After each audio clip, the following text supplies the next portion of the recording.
Hi, everyone, and welcome to episode 56 of the Pet Behaviour Chat. And I have Ilse with me today. So we're going to be talking all about doggies. And we've got a really great topic to talk about today. And it's all to do with enrichment and behavioural diversity. And I think this is going to be such a great episode because there are going to be a huge number of practical takeaways. So if you're a pet caregiver, a doggy owner, then there are absolutely going to be things that you can implement into your dog's everyday life.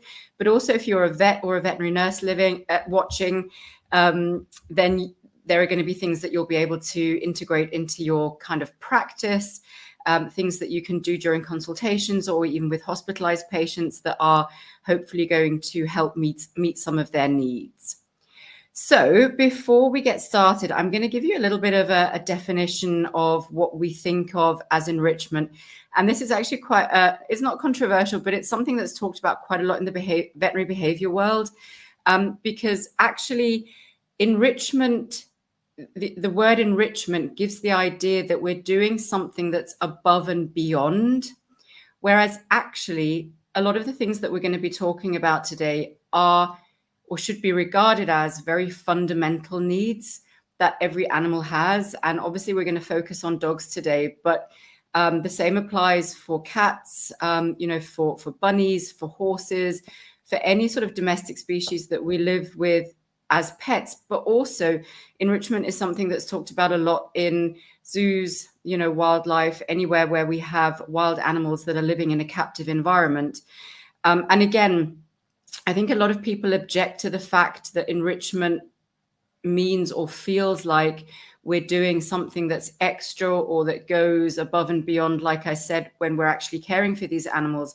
However, a lot of what we're going to talk about is really very fundamental in terms of meeting behavioral needs, meeting breed-specific or even species-specific needs. So I just want to throw that in there because I think that's something that's really important to understand. This is a topic that I asked Ilse to come and join me on because it's something that she has a great amount of experience with. It's something that she uses a lot with our patients from a behavior modification point of view. And it's something that Ilse thinks about a lot. And I've been thinking about this topic a lot as well because I had to study it for my board exams that I recently passed. And we learned about all the different types of enrichment that there are. And we're going to go through them all in a bit more detail. And I'm sure Ilse will cover them again as well.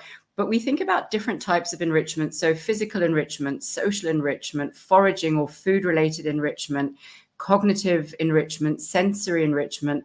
And then one really big piece, which also falls into the enrichment, not definition, but falls under the umbrella of enrichment, which I personally actually do feel is a fundamental need, are those things such as control, choice, and agency, which obviously can be seen as, enrichment because we need to think about how we can provide these for our pets. But for me, these are an absolute fundamental need.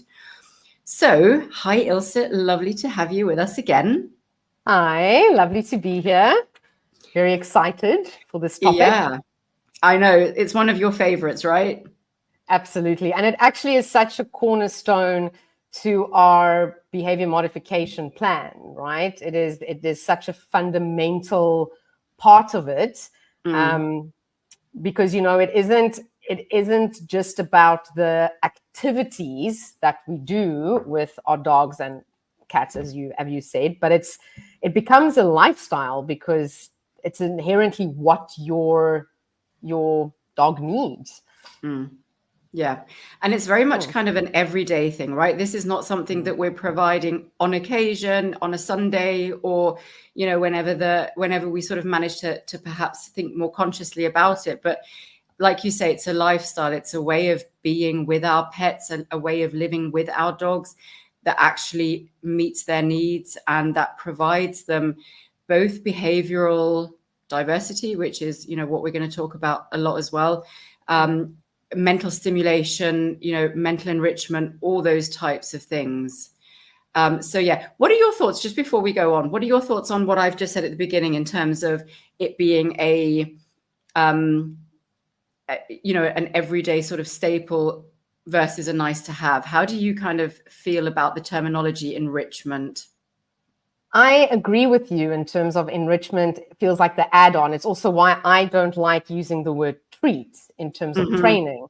It's because, again, a treat implies, ooh, it's something extra. It's a reward. It's not a treat. And absolutely, enrichment, it does create this kind of false idea of, ooh, it's like a little outing for our dog, or, a little, almost like a treat. And it fundamentally is not. You were talking, in the enrichment in terms of pets, as you mentioned, it comes from zoology with captive animals. And I know I do, say this to some of our clients, and it's sad to think about, but at the heart of it, our cats and dogs are captive animals. Absolutely. They, dogs aren't in the fields. They're not out scavenging anymore. They live in apartments. So, the whole point of giving that species specific outlets, because that's really what it is, it's behavioral outlets, right? To captive animals in whether it's zoos or sanctuaries or rehabilitation centers, they notice that if that doesn't happen, you have maladaptive behaviors. And that's why we use it as such a core in our behavior modification plan, because it's almost like that. I can't remember the name now for humans, that hierarchy, Maslow's. Yeah, there we go. It's essentially that. And if the dog's basic behavioral needs aren't met, like chewing or social interaction, all the things that we'll be discussing today, how is it possible that they're going to learn how to cope? Yeah, no, absolutely. And I think we need to, even if we use the term enrichment because it's more commonly understood perhaps by our caregivers, or it's a term that they can relate to more, it's more relatable. I think even when we use that term, or when we think about that term, we need to be very careful to understand that this is not an extra or a nice to have. This is actually a fundamental need, and it's part of our treatment plan no matter what. This is something that applies for every single behavior patient we see, but even more than that, it should be something that every single pet dog, cat, horse, bird, rabbit should have in their everyday lives. Yeah. So why don't we dive into some of those different categories that I mentioned? Do you want to chat us through some of those? Yeah, I think, just while we're kind of talking about the behavior side of things, is I think the starting point for everyone, because again, I don't want it to come across as here's a list of activities and you tick the boxes, right? It's not what we do, it is the outcome of what we do. It's all about that, the trinity, the physical, behavioral, mental welfare of the animals. So the outcome is the focus, not the, do I have enough Kongs? Do I have enough recycling things? It's not that. So I think when we approach it, to first identify what are the natural behaviors of dogs. And we are very lucky because ethologists have done that for us. They had a look at the village dogs. They had a look at kind of your, for lack of a better term, like your feral, if I think of India, the kind of the streeties and in all those places, and really had a look at what do dogs do with their time when they're not a captive animal, so to speak. And it's very important that we understand that dogs are classified as opportunistic scavengers. They're not hunters, and they essentially eat whatever they can find. And part of that is to kind of think, if you imagine that dog in the trash heap or on the streets and they sniff something, so sniffing, and I mean this is so I'm going to actually kind of start with the foraging side of things. This is kind of bleeding into the foraging side of things, but how do they get that snack? So see a lovely piece of cheese that someone threw out, or the dog knows, okay, more or less around this time when the sun is there, that guy takes his trash out. It's not just boom, it's in a bowl for the dog to eat. It's, I need a sniff, I need a dig, I need to put my nose in things. I might have to, scratch at something. I might have to climb over things because, I smell something on the other side of that side. So it's all about adapting and adjusting their behavior to get their food. That's why we love puzzle feeders so much, right? Mm-hmm. Because that's exactly what they need to do. But also part of that is because every dog is an individual, we kind of also need to think of, they give us clues. I'm going to use my two as an example. I tend to do that quite often, but because they are so inherently different, firstly from a breed level, but also just personality wise.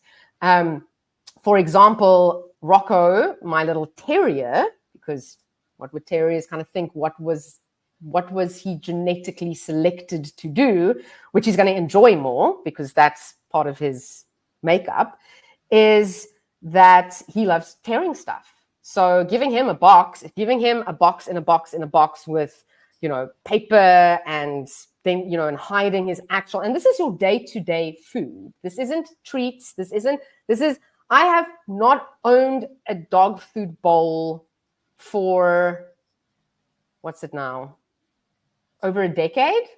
Mm-hmm. And people look at me and they're like, how do you feed your dog? And I'm like, we make it fun. It's, so he loves that. He loves tearing and he gets so much joy out of it. Where Bentley, my shepherd type, my herding type, he can kind of take it or leave it. He'll do it because he's like, I'm hungry. But he much rather loves a Kong wobbler or a Pringles tin that has holes in because he can like bump it around. He's much more, kind of nose orientated, where Rocco's much more, I'm going to shred things and I like patting things. He likes whacking things. He's very melodramatic.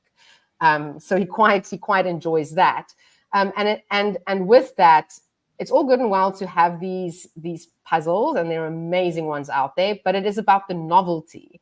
Again, think about the how foraging and how scavenging works. It's not the same thing over and over and over again. And again, that's the again, flows into the behavioral diversity piece, is that having to figure things out, novel things, and you can make your own. I mean, it is really, it is, and you feed your dog anyway, taking a handful and plopping it into a bowl versus taking a empty toilet roll, putting it in there, folding it. It's, in terms of time-wise, and you can kind of prep things. I have over here at the back, I mean, my dogs literally have a cupboard just for themselves, and it's literally looks like a recycling dump. But, so it's kind of thinking of those things. And,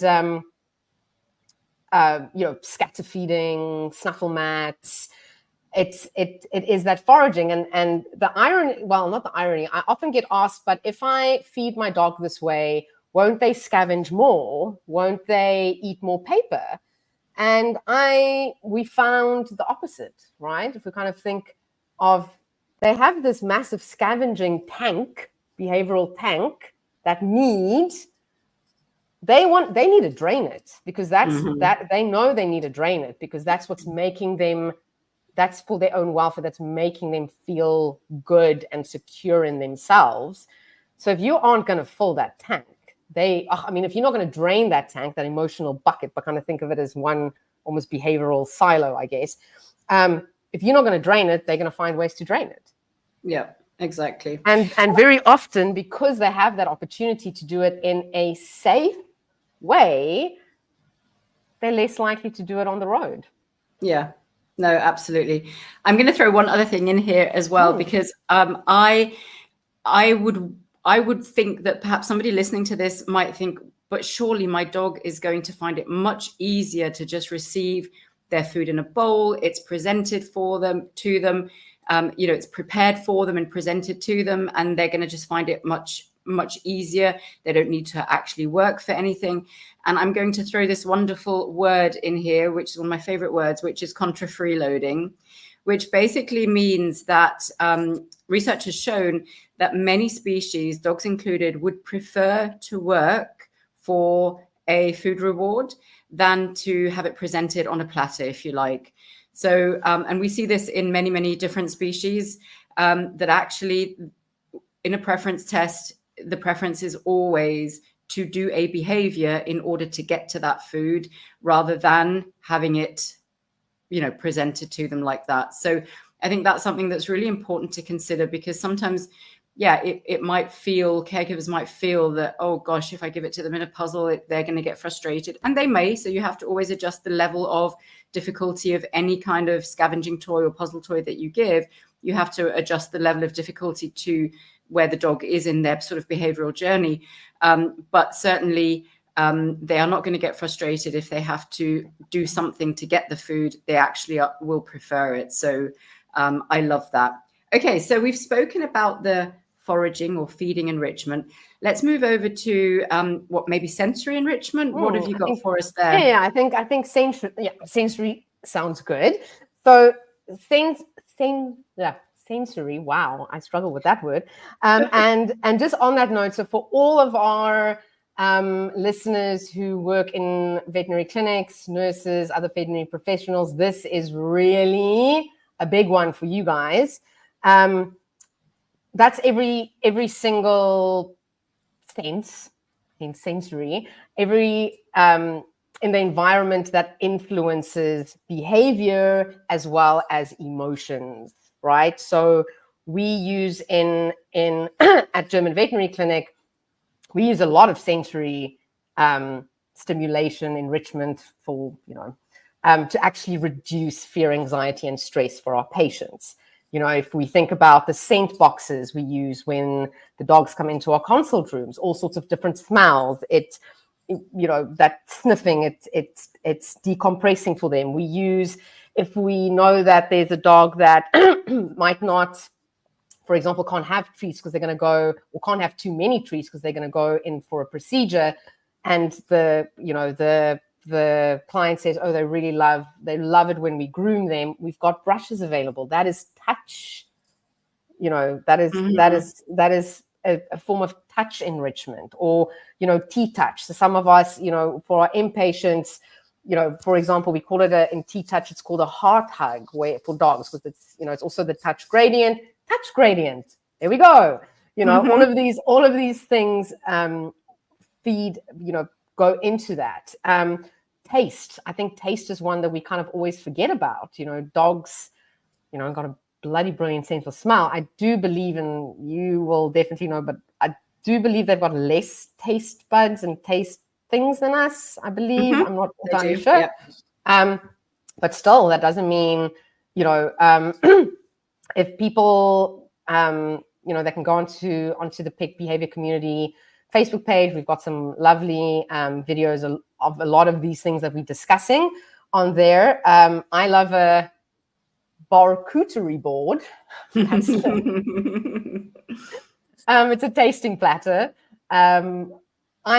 You're making food. And again, that's where the work smarter, not harder comes in. I make food anyway. I'm chopping vegetables. I'm, taking the peels off carrots. I don't eat meat, but, whatever. You make scrambled eggs for the kids in the morning, and you hold a tiny piece without salt or whatever to the side. And you literally just take a muffin tin. Again, it depends on how sensitive your dog is.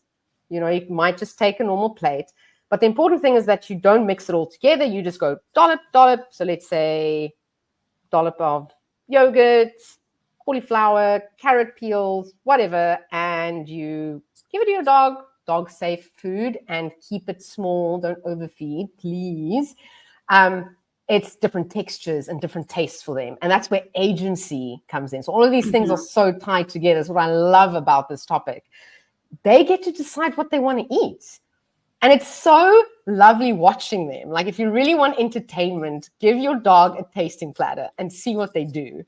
Depending on the mood, sometimes Rocco will do, it's almost like he tastes. He's like me. I want the nicest thing for last. So he kind of goes like, he kind of like tastes around, and he's like, okay, I'm going to eat that. Or if I give them something like, Bentley's not a big, he's more of a fruit baby. Broccoli, Bentley's kind of like, And then once everything is done, he'll kind of go, I guess, and then he'll eat it, or he'll just leave it and Rocco comes over and he's like, yay.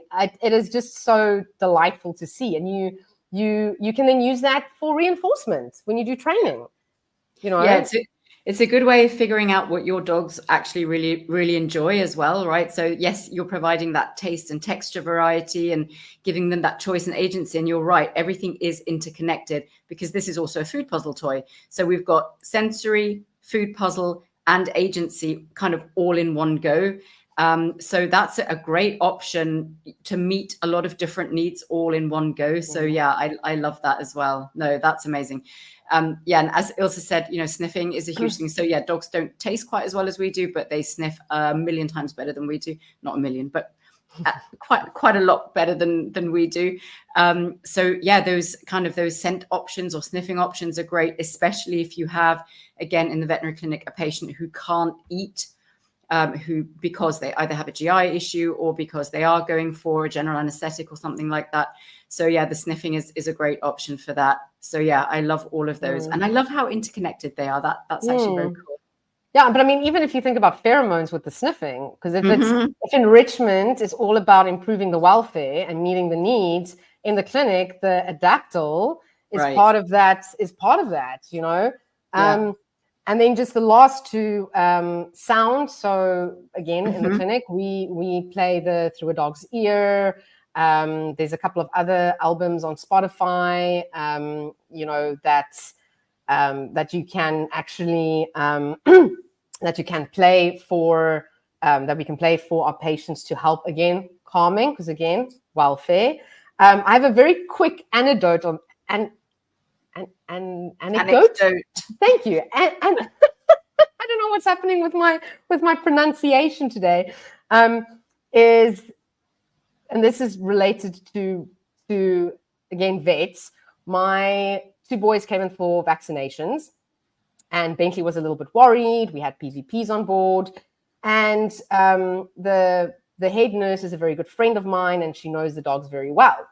And we went into one of the other rooms. We changed the environment a little bit, and I walked in and I listened to rock and indie music, right? And she and the vet were just relaxed on the couch, literally having a cup of tea. They almost had a cup of tea ready for me. I walked in, I looked at them and I was like, are we supposed to play? And Sarah and the head nurse said to me, she says, but this is what we're trying to create an environment where your dogs feel the most comfortable. This is the music that they listen to when you're at home with them. Mm-hmm. And that in itself was this stroke of genius in terms of, I mean, it was just awesome. It was literally as if we just went to hang out at someone's house. Best visit with both my boys ever. I and it was so, it just popped into my head when we're, talking about the music, and also specifically, obviously inpatients is a different story because they share, and it is really about the calming down. But even things like that, in incorporating those things for pet owners on your drive to the veterinary clinic, play some calming music, spray your Reductil in the car before they get in. And then the last one is sight. So sight it really depends, because we know sight can be a trigger for a lot of patients, like either something that kind of like pops out.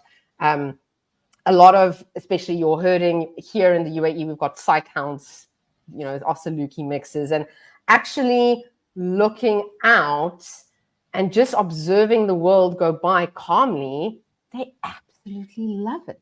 Mm-hmm. So if you've got a spot in your house that, a lot of times, again, my boys, so where I live, they can't see outside, and they used to be able to see outside in previous places. They would get kind of a little bit nervous and a little bit huffy and puffy. And I'm like, okay, what's going on? And I open my little gate door, and I mean, they're safe. I've got a barrier of safety there, like a baby gate. They look outside and they're like, oh, okay, cool. And they just kind of sit and they just look, and it immediately calms them down. Again, on the Facebook page, people can see that beautiful blood draw we did at the clinic with the Saluki mix. No treats, just looking out the window, looking at the cars go by, and one-handed blood draw. Yeah. No, that's very cool. I would just add a little bit on the sight thing, though. We just need to absolutely make sure that they don't get triggered or aroused by anything that they see. So sometimes it goes the other way, right? So especially for our behavior patients, we'll often have dogs that get very triggered and start getting very physiologically aroused and barking by people, dogs, whatever they see going past the window. But obviously, we're talking about dogs that actually get enriched and have a positive experience from looking outside. And you're right, that blood draw that we did at the clinic, where we literally had minimal restraint. The dog was standing on all 4 feet, looking out the window, watching the world go by, didn't even realize that he was having his blood taken from a back leg. So those are the types of situations that we want to try and create as much as we can, for sure. Awesome. So that's ticked off the sensory one. I'm going to chat a little bit about social, because I think this is important, especially because we need to consider different species here. So I think social enrichment is something that's massively important for animals that are used to living in larger groups. So for example, I'm going to use our bunny rabbits as an example here, or even guinea pigs. So animals that would live in larger groups in a natural setting, and especially those that get their sense of security and safety from living in a larger group. So horses also fall very much into this category. And so for those animals, keeping them alone, so keeping one rabbit alone, keeping one horse alone, can be extremely welfare negative. So we always want to make sure that we're providing appropriate social enrichment. So that means having other members of the same species that are either affiliates already, so that are friends, for lack of a better word, already, or that are either the same age or appropriate genders, to actually make it an enriching experience. And I know that this goes for many wild animals living in captive settings as well, having a breeding pair or having bachelor groups, so male only groups, if that's how they would live in the wild, can be hugely enriching. And if I relate that a little bit to our 2 main species that we see here, which are dogs and cats, here's where I would make the only big difference. So we know that dogs are very much a social species. Again, having 2 dogs or 2 or more dogs living together can be socially enriching, but it can also be a source for problems. So if we have inter-dog aggression, that can be a huge problem from a behavioral perspective. And there are many things that can cause that or lead up to that. That will be one for another podcast episode.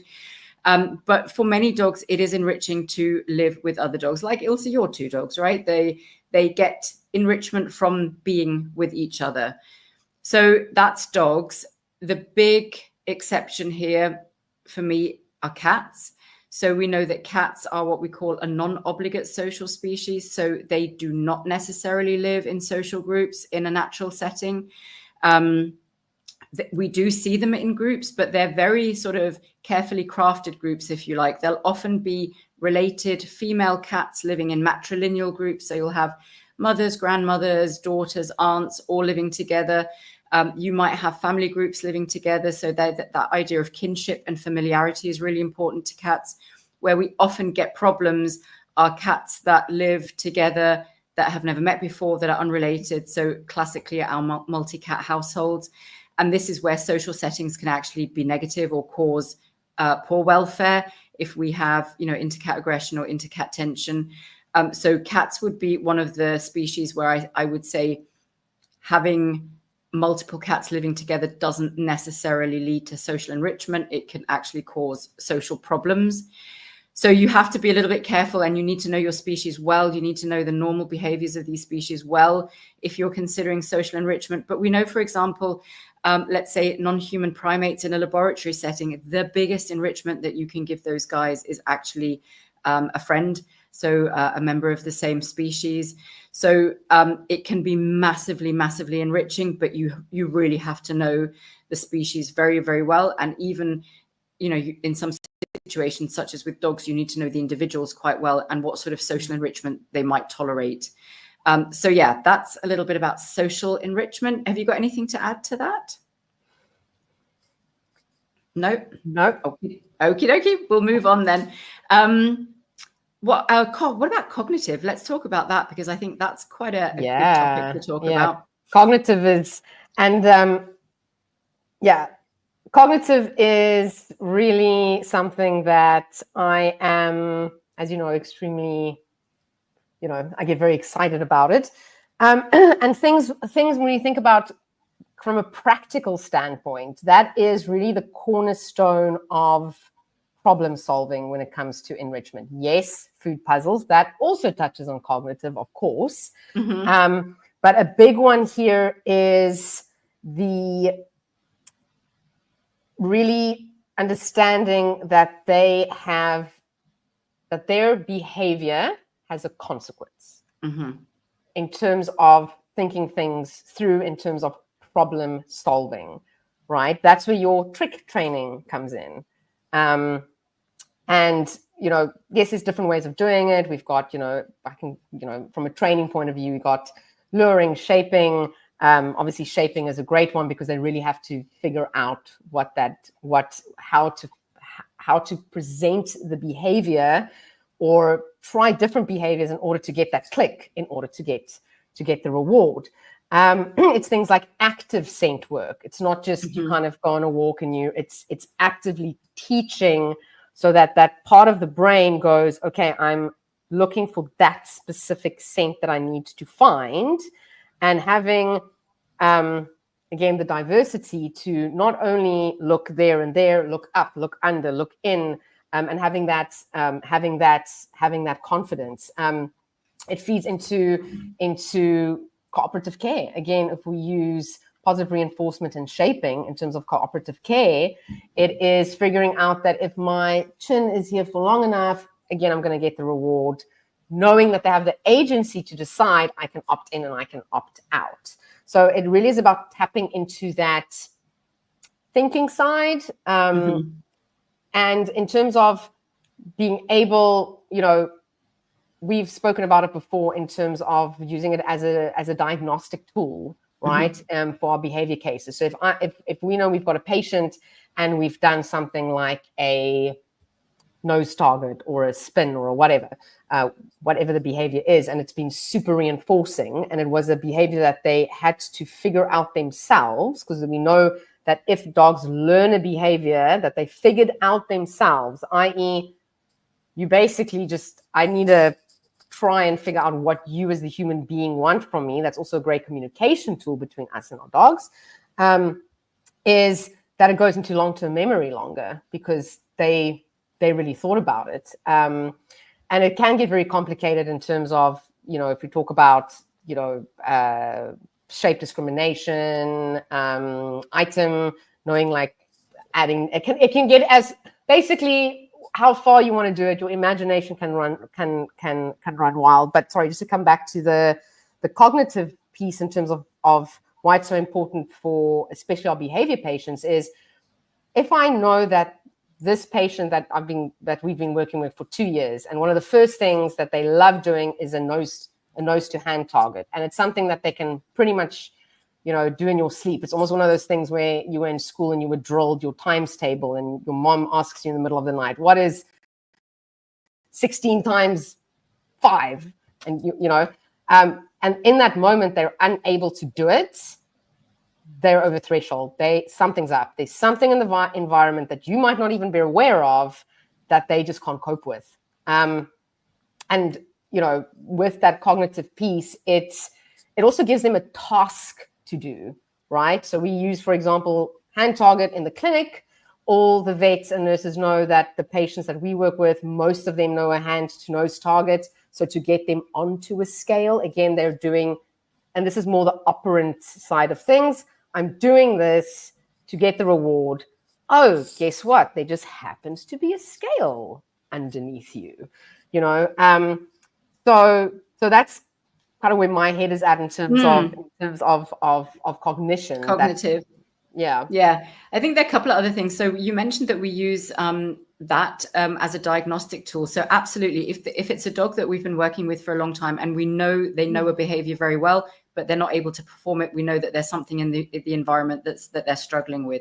But even if we see a patient for the very first time in the clinic, we might see how easily or how quickly can you learn something super simple, something like a nose to hand target or an orientation, so they know to kind of orient back towards us, and then they get reinforced for that.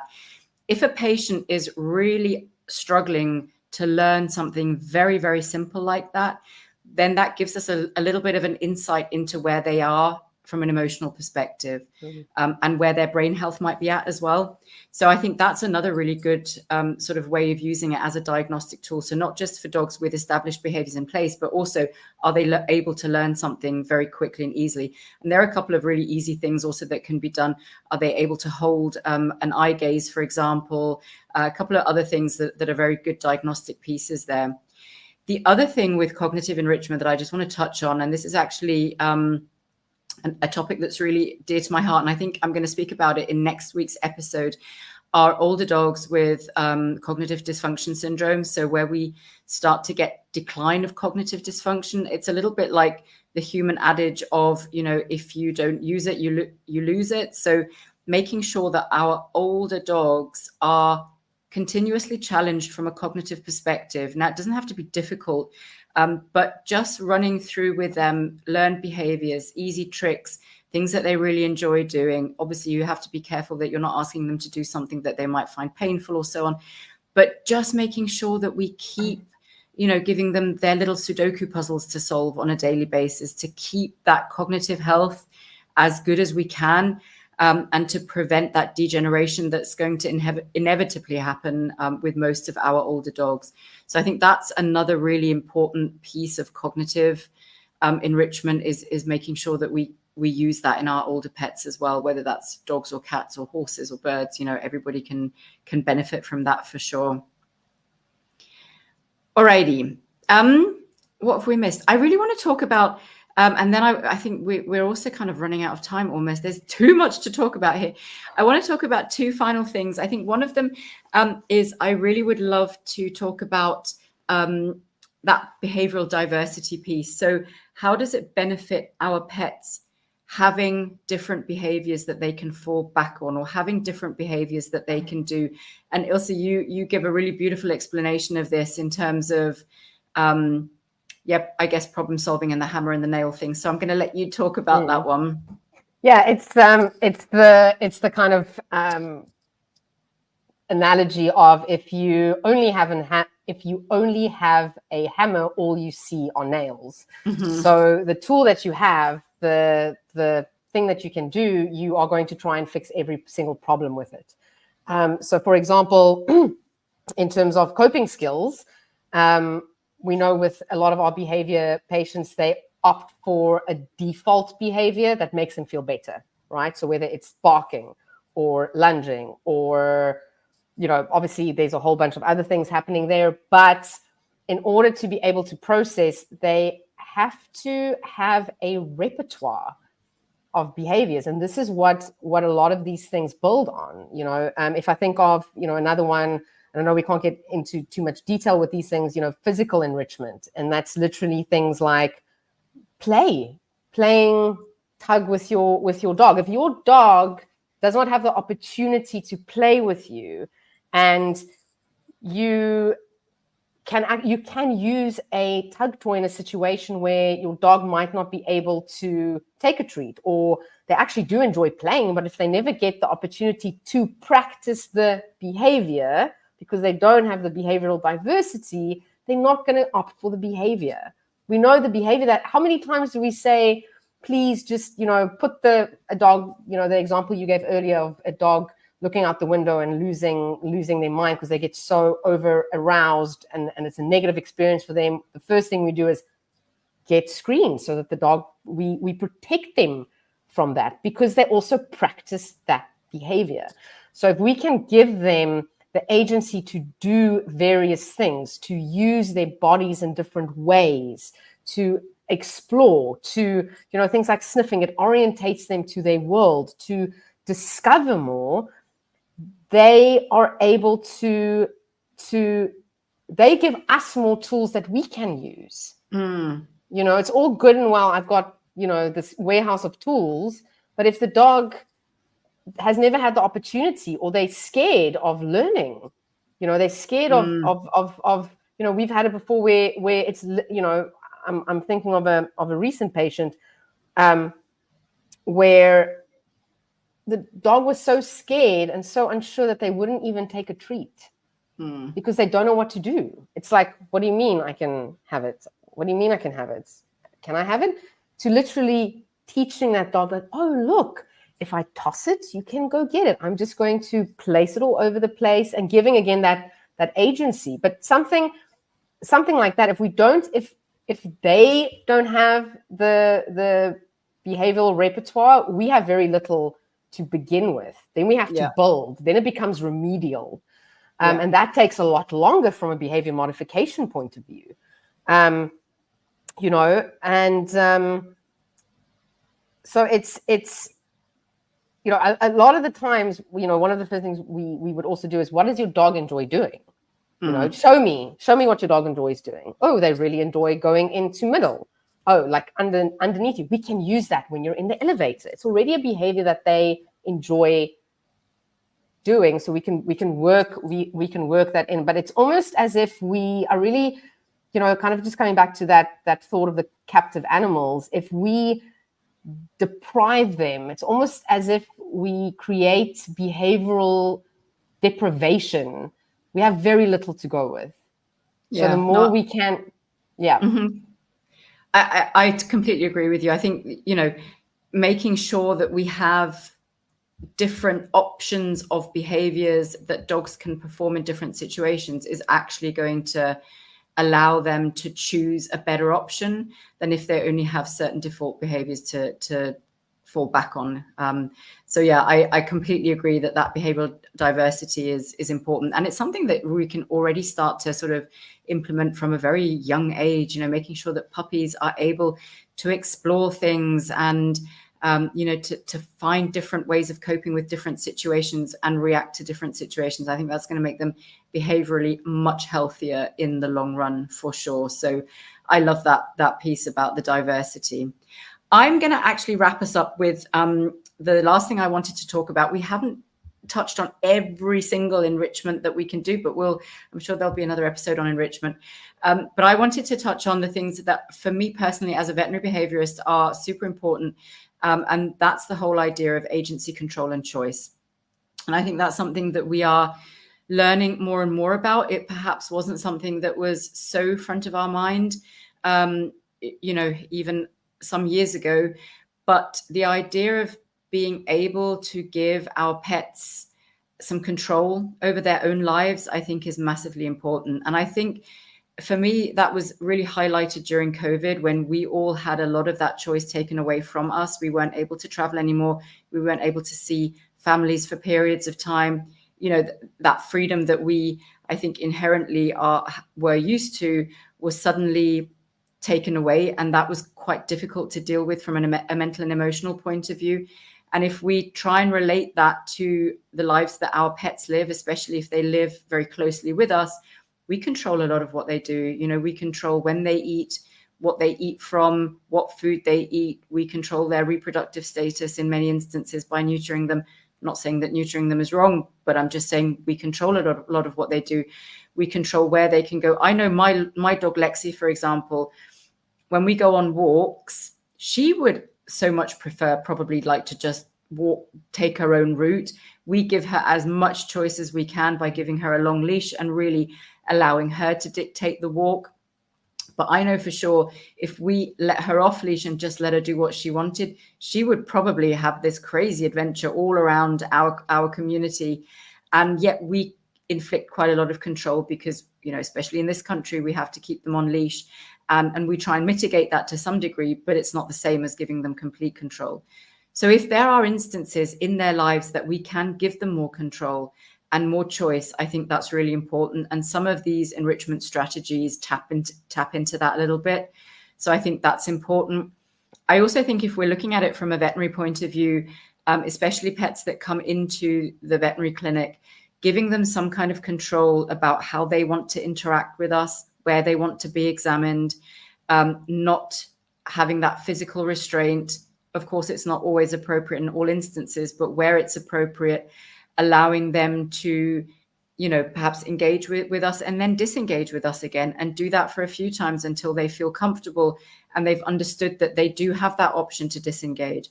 Again, it's not appropriate in all situations. If you have an emergency, you have an emergency and you need to deal with that. But if you have elective procedures, or if you have pets that are coming into the clinic on a frequent basis because they have chronic illnesses, we want to try and make that experience as good for them as we can, and providing that agency and that choice is going to be part of that. So a little bit of food for thought. It's not something that might come easily to all of us. It's also not something that's hugely practical, because I can't just open the front door and let Lexi go for her wander wherever she wants to go. So of course, this is all within the constraints of what is safe for the animals, for us, and what is practically possible. But introducing those little tiny glimmers of control, choice, agency, freedom wherever we can, like, through giving them a tasting platter and allowing them to choose what they eat first, or if they do or don't eat something.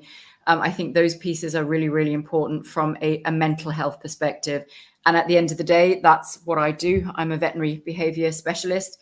I think about mental and emotional health of my patients. And so being able to provide that in some of these fun ways is a really great way, I feel, of introducing that. And also something that caregivers can absolutely buy into, if they understand what we're trying to achieve by doing some of those things. So we've chatted for over 45 minutes about enrichment and behavioral diversity. I'm sure we could go on for another 45, but I think we're going to wrap it up here for today. Ilse, any final words from you? Just to reiterate what you said in terms of it needs to be safe. It's not a free-for-all. I know some people will think we're these, just let your dog do whatever they want. That is not the case. And I encourage everyone to work smarter, not harder. Absolutely. I love that. And, Ilse says this a lot during our consultations. You're feeding your dog anyway, so you may as well feed them in a way that's enriching to them. You're walking your dog anyway. You may as well go on a sniff walk instead of a super sprint or a marathon or a hike or whatever. So build these things into your everyday life. And I think really important, as you mentioned at the beginning, it's a lifestyle. It's not a nice to do or cute to have or something that we're adding on. It's actually a way that we should think about living with our pets, just from an everyday lifestyle point of view. And you can do little things, you can go nuts with it, but I think your pets are going to thank you for putting that level of thought into their well-being and their everyday sort of life and welfare. Alrighty, I'm going to say thank you, Ilse, for joining me today. It's always such a pleasure to chat with you. Lovely to have you here. And we will see all of you next week for episode 57. Bye for now.